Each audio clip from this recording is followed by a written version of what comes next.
This is Bishop Michael Burbidge, and you are listening to the Walk Humbly Podcast. Welcome to the Walk Humbly Podcast. I'm Billy Atwell, Chief Communications Officer for the Diocese and your co-host. Those listening to this podcast are benefiting from the generous contributions of those who have given to the Bishop's Lenten Appeal in the past. It supports many ministries throughout the diocese, one of which being communications and the studio operations that we have here. So we want to thank those who have given to that. If you haven't already, please rate this podcast and write a review wherever you're listening to it. You can sign up for our e-newsletter at arlingtondiocese.org. And also, Bishop Burbidge offers a short gospel reflection every day on Twitter, and you can follow him at Bishop Burbidge. Make sure you're following the diocese on Facebook, Instagram, and Twitter. If you'd like to ask Bishop Burbidge a question, send it to info@arlingtondiocese.org or call us at 703-831-7013. Also, we have a special devotion going on in this first preparatory year for the Golden Jubilee of our diocese that'll be in 2024. You can make this your best Advent, Christmas, and New Year's yet with a devotion to 40 hours. Every parish is celebrating at some point during the year of 40 hours of Eucharistic adoration and exposition. Go to jubilee.arlingtondiocese.org to check out the next 40 hours devotion happening near you.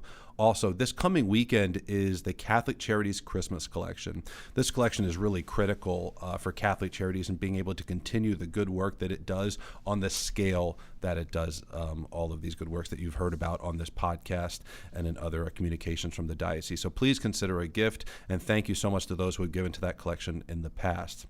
I now welcome your host, Bishop Burbidge. Bishop, how you doing? I am doing well, Billy, and hope all of our listeners are doing well and enjoying many blessings throughout the sacred season of Advent. Thank you for mentioning the 40 hours. A number of our parishes, as you said, it will take place throughout the year, but a number of our parishes have already had their 40 hours. Right. And I'm hearing from the pastors what a beautiful celebration and response from the people. Absolutely. People coming just to be with our Eucharistic Lord and you know, appreciate that time of just being still in His presence, along with the liturgies that occur during those 40 hours. So thanks for mentioning that and making the list so available to our people. And thanks for the Christmas collection for Catholic Charities. Yeah. Our people are always so generous to that. And what a great way in this Christmas season to know that our gifts are given to us not only to praise God, but to serve others, to be shared with others, especially those in most need. And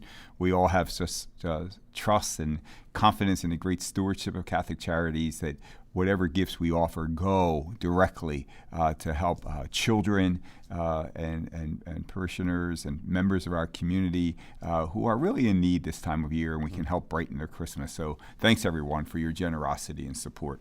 Perfect. Bishop, you're a brave man because you braved international travel recently. You just returned from Rome visiting our seminarians there. How was that trip, and also how are the seminarians doing? Well, you know, we have 4 of our seminarians study in Rome at the North American College and a particular university. So, you know, as their bishop, I have to show my concern and, you know, support of them. So I made that great sacrifice, Billy, of traveling to Rome. You know, what a sacrifice. Yeah, right. It's always a great joy to be there. But you're right, though, and I'm sure our listeners know this, international travel is not easy these days. No. There's a lot to go through before you get on the plane. Including, making sure you have a negative test before you get back on the plane. And wearing the mask the whole flight, and it's a pretty long flight. But you know, people are doing what is necessary to, out of love, to protect and keep each other safe. So it was certainly not that much of a burden, but it was only a short trip. My vocation director, Father Eisenberg, and I went. Left on Friday, came back Wednesday, but boy, did we accomplish a lot. We were in St. Peter's Basilica with our seminarians. We were so privileged to have Mass right there at the tomb of St. Peter just by ourselves.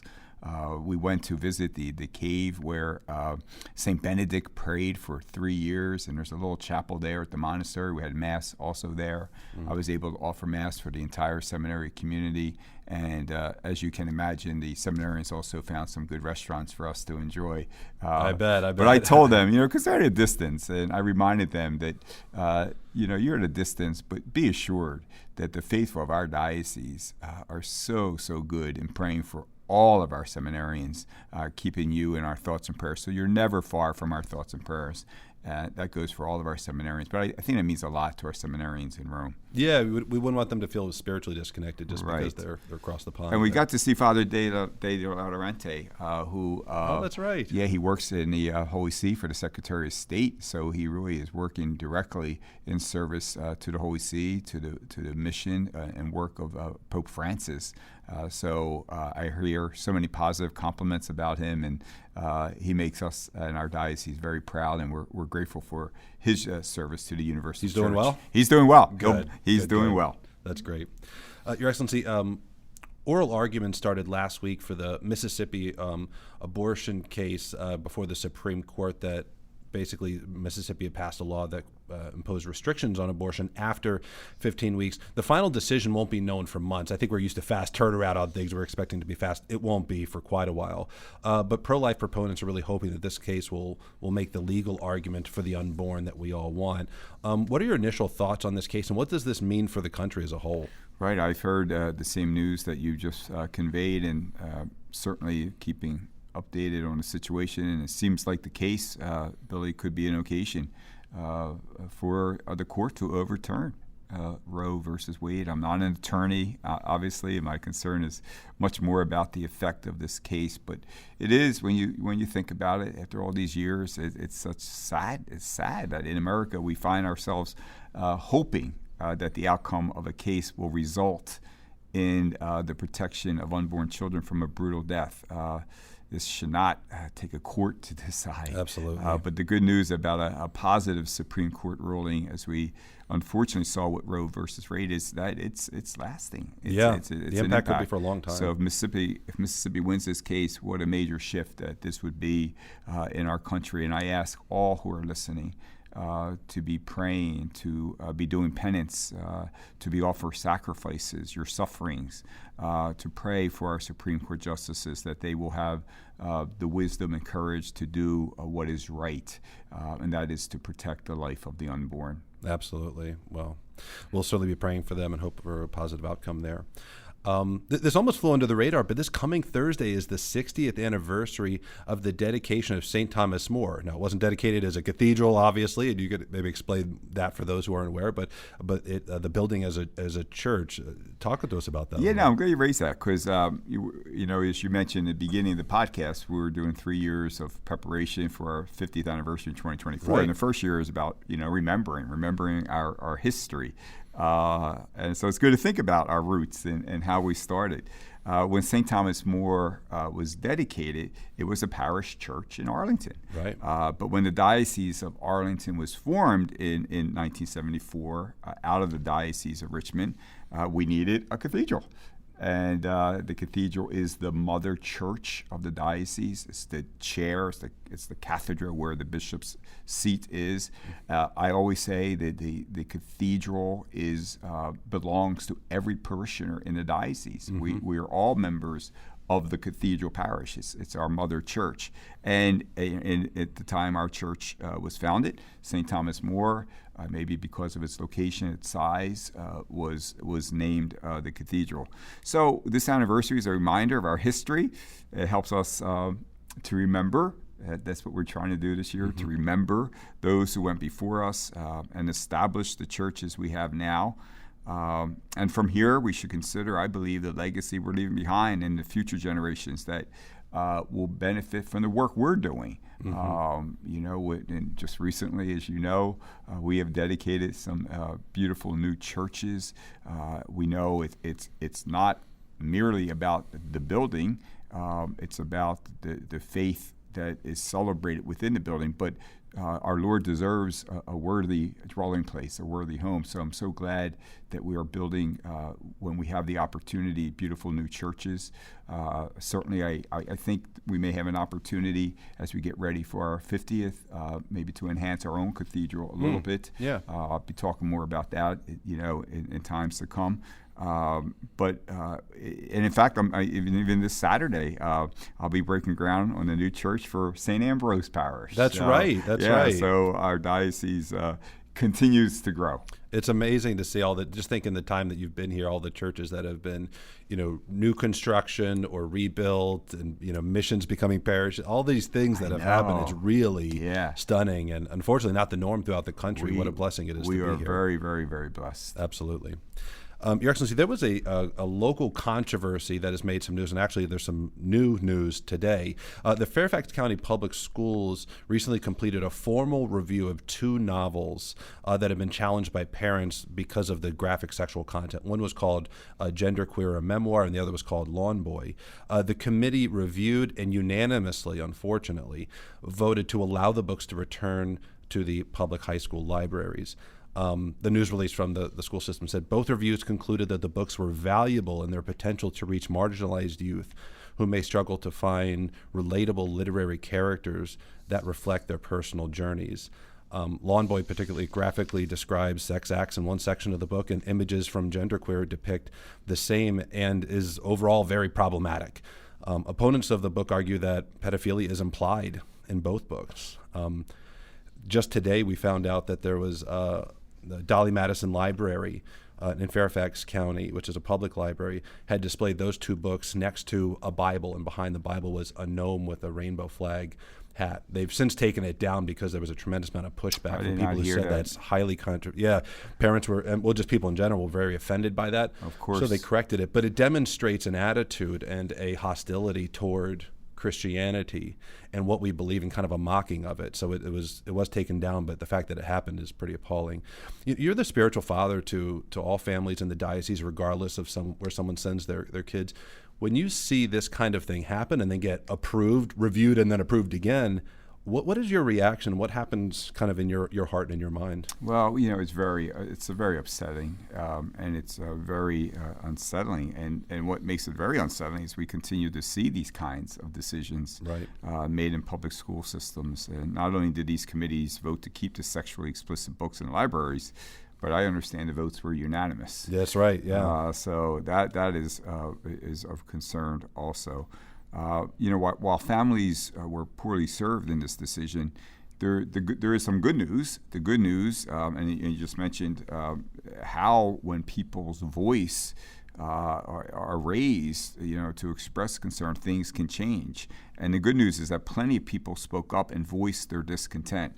But clearly the committees are stacked against us. Right. But that doesn't mean we give up. Don't resign to failure. Exactly. Right. But all positive movements in society begin with courageous men and women speaking up and standing up for their beliefs. So I think we're on the starting blocks of a parents' movement, which is really great to see. That's true.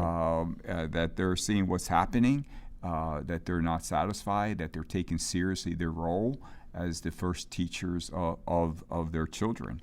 And what I would really want our parents to know, parents wherever their children attend school, including our homeschool families, that I stand with you. I'm here to help you and support you and your children, especially when you see things happen in public schools that contradict what we believe and what we know to be harmful to our children. But we have a lot of work to do. I can just offer encouragement for our parents to stay vigilant, to know what your children are reading and learning, voice your opinion with the teachers and administrators as soon as something happens, and do so in a respectful way. Right. Be passionate about what you believe. Be clear and in what you're saying and why you're saying it. But we don't do it, with disrespect or any form of violence or anything like that. We're just strong in our making our voices strong, right, and explaining why we feel so strongly about this. It's so sad because why do we have to go to these extremes? We believe, people of goodwill of all faiths believe that God has created us in His image and likeness, that we are all special and precious in the sight of God. God has created us as man and as woman. He has given us the gift of sexuality. And it's a gift to be lived chastely and purely and as intended, as God intended. And when we live in such a way, we're on the path to holiness. It's there that we find our joy and fulfillment and peace. And when all these untruths are, just so prevalent, all these untruths and this issue that we're talking about around being given, and young people have to breathe this air. It is just such a concern, certainly for parents. I pray for our parents. They must, in this day and age, I know, speaking of my own nieces and nephews and hearing you and other people in our chancery, it's parents.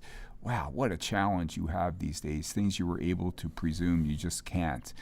So we're praying for all of our parents, and let your voices be known, and continue to be the first teachers of your children in all areas, and especially in the area of faith formation.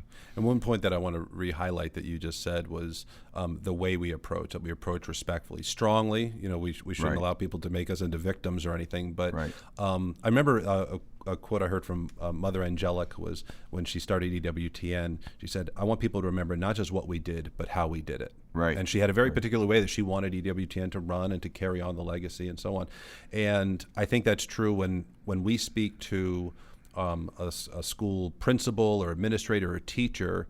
It shouldn't be like an aggressive political activist. It should sound different when they talk to a Catholic parent. They should know that there's strength there, there's knowledge, we're well formed in the faith. But that we're respectful, that we treat them, as we should. And I think that's such a key differentiator in a society where so much of division is rooted in a hostility toward one another. And you've always preached against that, very actively. Right. No, it's very true. Exactly what you have said. And put a little reminder in about the strategic plan of our diocese and all those listening sessions. And we know that one of those pillars is to strengthen faith formation throughout our diocese. And that's a recognition that, most, the majority of our students, go to public schools. And they come to faith formation usually. It depends. Different parishes do things different ways, but one day a week. But we heard over and over again that we really, in light of what we also have to be vigilant, and we have to be mindful of what our students are hearing 5 days a week, 8 hours of a school day, and what we do in a faith formation when we have them for such a limited time. And we formed, with all of our pillars, a working group with people who have expertise in this areas. But I think it's really I think it is calling us to reimagine, to have a new vision of how we can be more effective. Because if we're just coming in and just doing business as usual, knowing that out in the world, these young people are hearing these other things, we have to find ways to combat that. So I'm making a strong appeal to this particular working group of helping us in this area. Absolutely.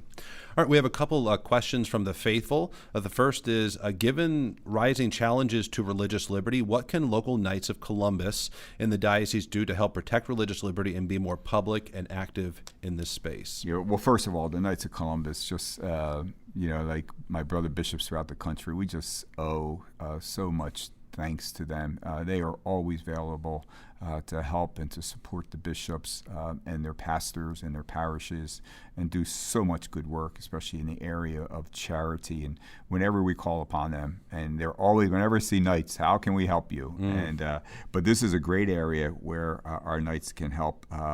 And because we know religious liberty, that is the ability for us to do the good work we do, our teaching, our charitable works, our adoptions, all those things, we always must be willing to do so according to our beliefs and not in contradiction to them. So encourage the Knights to help me get a word out to encourage every parishioner to sign up for the USCCB Action Alerts and the Virginia Catholic Conference Action Alerts because these alerts are so important, and they update us on legislation and public policy related to federal issues, and the VCC, the Virginia Catholic Conference, handle the state matters. So I think it's virginiacatholic.org and usccb.org. Take action.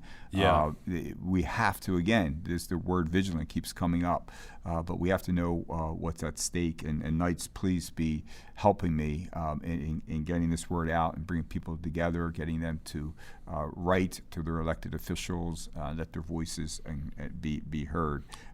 And one of the ways that we do that also is also to let our elected officials. This is some of the things I do in private meetings when we meet with politicians or elected officials. I also use the opportunity, and we should do this, and the Knights can help us.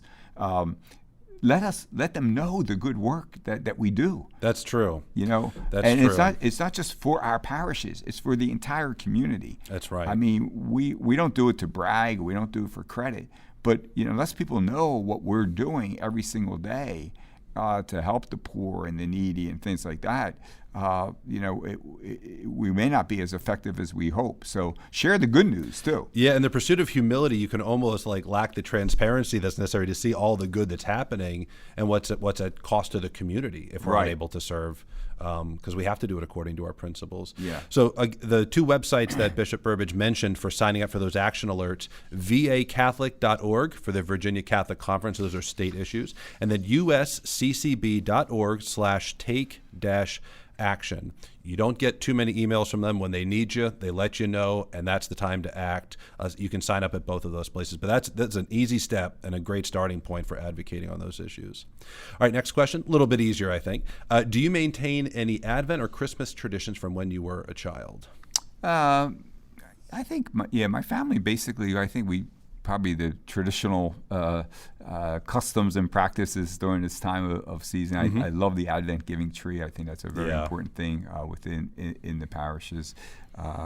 Christmas, certainly was always a time, and continues to be, where we spend time with loved ones and recognize the gift that we have in each other, and we've always were mindful, and I hope, and I think throughout our diocese we truly are, that we continue that tradition of seeing this as a time of year to help others, to share our gifts, and God willing, those traditions are continuing throughout the households in all of our dioceses. I think they are, because our people are so good. Very good. Bishop, anything that I missed, or any final thoughts? No, just the fact that we are recording this podcast, Billy, on the solemnity of the Immaculate Conception. It's the infallible dogma that our Blessed Mother in the plan of salvation was preserved, immune from the stain of sin. She was conceived without sin. But we were not. Right. We're sinners. Right. And so we must turn to Our Lady as the Mother of Mercy, ask for her powerful intercession, especially throughout these sacred days of Advent, that we remove any obstacles from our lives that may prevent us from receiving her Son at Christmas with hearts that are pure and holy, and ready to embrace him. It's always a great time, knowing that we are sinners, hopefully for our listeners to make a really good confession before the celebration of Christmas. As always, our priests are so available to celebrate the beautiful sacrament of penance. There's no better way to prepare for Christmas than making your best confession ever.